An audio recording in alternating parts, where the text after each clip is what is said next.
Hi, it's Dr. Adam again, and as usual, I'm here with, Dean Adam.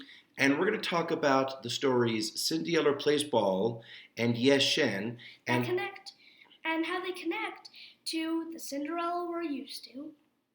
so I think it would be good for us to first talk about some of the differences between the Cinderella that we're used to and these other narratives. Exactly. The first difference I spotted was between Cindy Eller and Cinderella. First of all, Cinderella takes place roughly half a millennium ago. Cindy Eller's much more modern. Second of all, Cindy Eller is realistic fiction, while Cinderella It's kind of fantasy, right? Yeah, it's really it. And I think the fantasy comes from all the magic.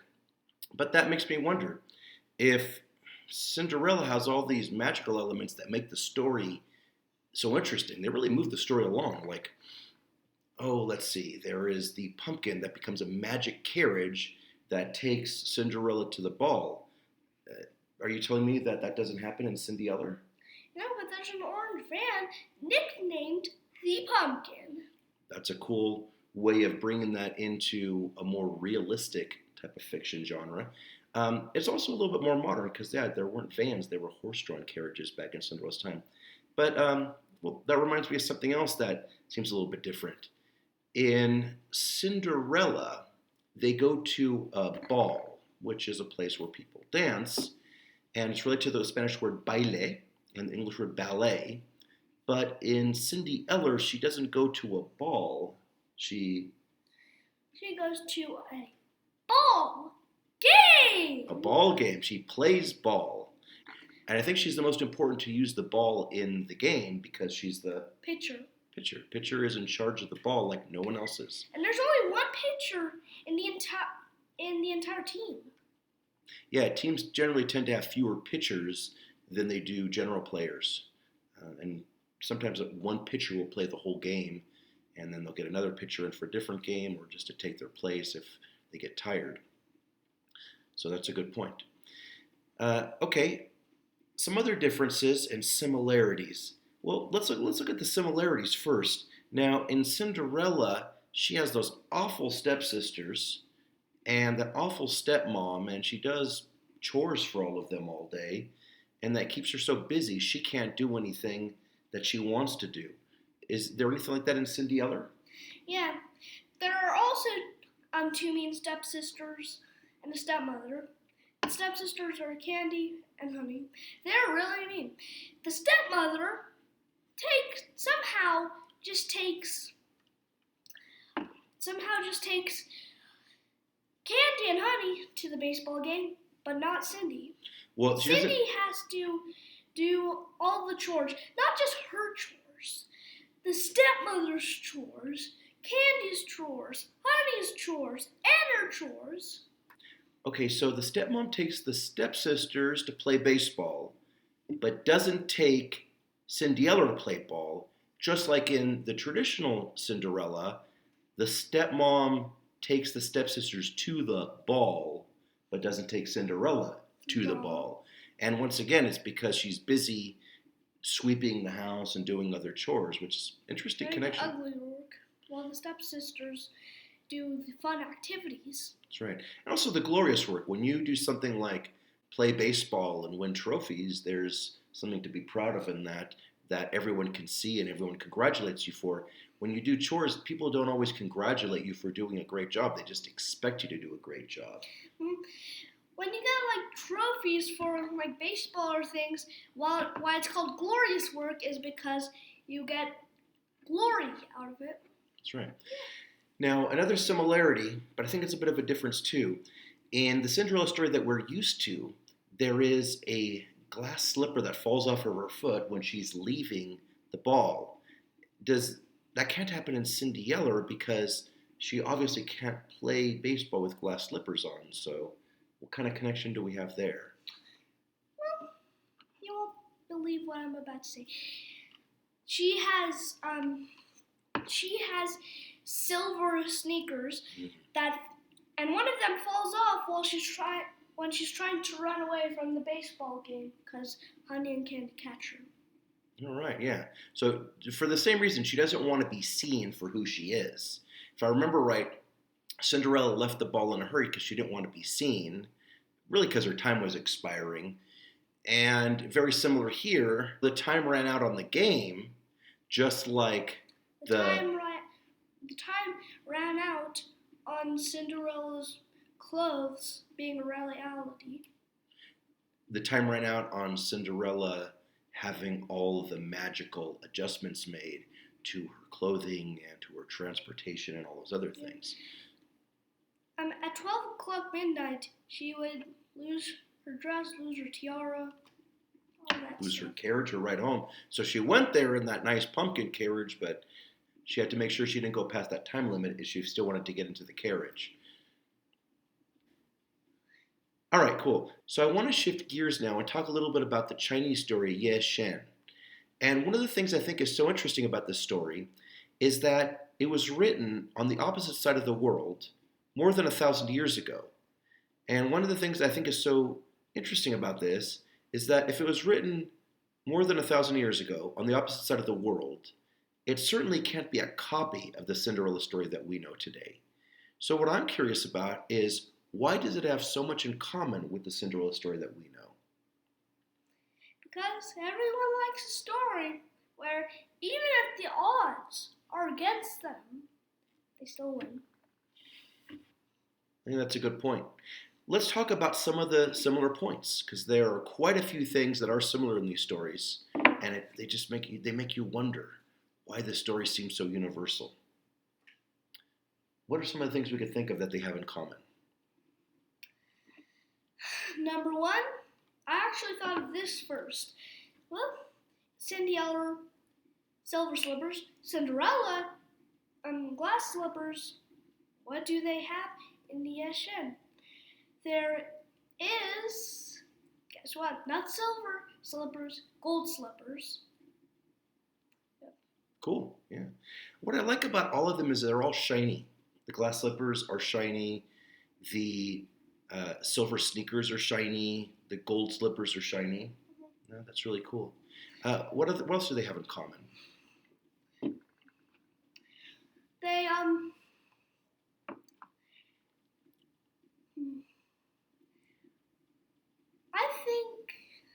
I know another thing common.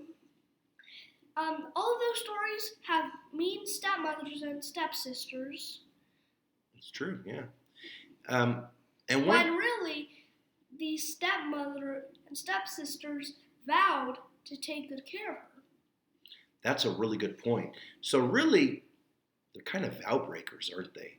They're promise breakers. They have made a vow, a special promise to take care of the stepdaughter. At least the stepmother has, and she's done a horrible job. She's been mean in all these cases. And the stepsisters, I guess, didn't really take a vow, but they really aren't good people. And that might be because of the way the mother raises them in all those cases. There's another thing that connects Ye Shen directly to the Cinderella that we know also, and that is the element of magic. In the Cinderella that we know, there's a fairy godmother that creates magic, such as the pumpkin coach and the fancy clothes that Cinderella wore. You might be thinking, how does the same thing happen in the Chinese story? Well, instead of fairy godmother, there's a magical goldfish. And instead of a wand, there's bones that grant her special wishes. That's cool. That's an interesting variation. And I like the way the fish appears to us in 3 different forms. There is the form of the fish when it's a living fish and she visits it. And then there is the fish when it becomes cooked as a meal and it's on her plate, kind of like the fried fish we had tonight. But imagine, catfish. Yeah, we had catfish tonight for dinner. But imagine if the fish I cooked was actually your pet fish and it was your friend and it talked to you. And I would cry just like in that Chinese story. Right, just like Ye Shen cried. So we see the fish in those 2 ways: a living fish that talks, a cooked fish, which makes her very sad, and then it comes again in a dream tour, and it's sort of the ghost of the fish. So we have spirit, yeah. So we have 3 forms of that fish.